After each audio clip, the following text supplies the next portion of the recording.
And here is the Writer's Almanac for August the 28th, 2019. It's the anniversary of the March on Washington in 1963. More than 200,000 people gathered. The Reverend Martin Luther King Jr. spoke at the Lincoln Memorial. There was no violence, not one single arrest.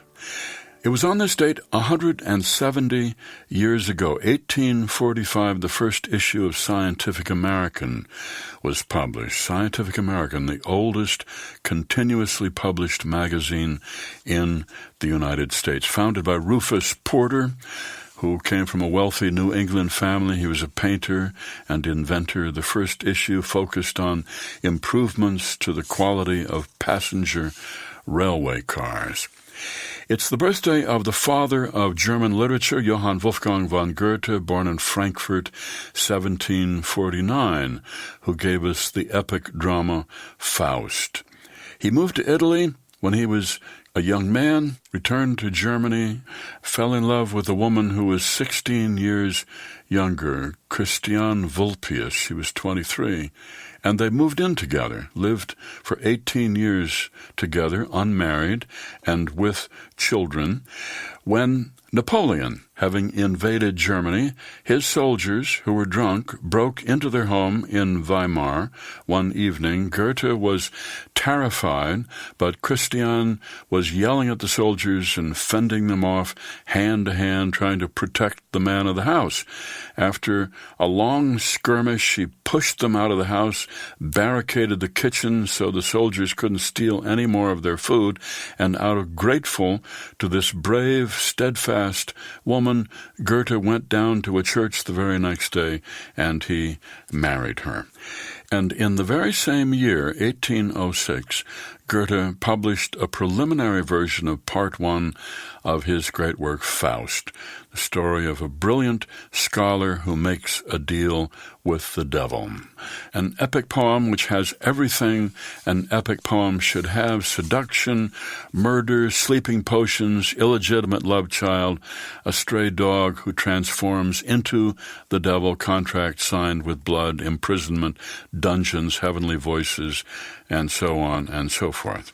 Faust, sometimes called Das Drama der Deutschen, the drama of the Germans. Goethe spent 50 years working on it, and he finished Part 2 in 1832 in the year of his death. It's the birthday of the illustrator Tasha Tudor, born in Boston, 1915, illustrated almost 100 children's books, including classics like Mother Goose, Little Women, and The Secret Garden. It's the birthday of the poet Rita Dove, born Akron, Ohio, 1952. Her father was a chemist, a research chemist at Goodyear. Her mother loved to read and encouraged her children to read widely. Rita Dove remembers reading the Iliad when she was 10 years old. A high school teacher took her to hear the poet John Ciardi, and Rita Dove was entranced by it. She said, "I didn't know writers could be real, live people because I never knew any writers. Here was a living, breathing, walking, joking person who wrote books."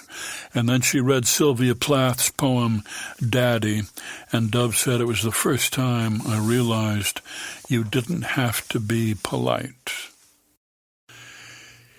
Here's a poem for today by Eric Nixon, The Momentum of Existence. Sometimes you don't get a chance to pause and rest, even to just take it all in. Sometimes life just goes too fast, and if you halt even for a moment, you could get rolled over by the momentum of existence. So, push yourself and keep going, because once you stop, you may not get started again. And if you need a breather, do it after the big stuff is done. I guarantee you the view will be a whole lot better. The Momentum of Existence, a poem by Eric Nixon from Equidistant, published by Double Yoke Press and used by permission here on the Writer's Almanac. Be well, do good work, and keep in touch.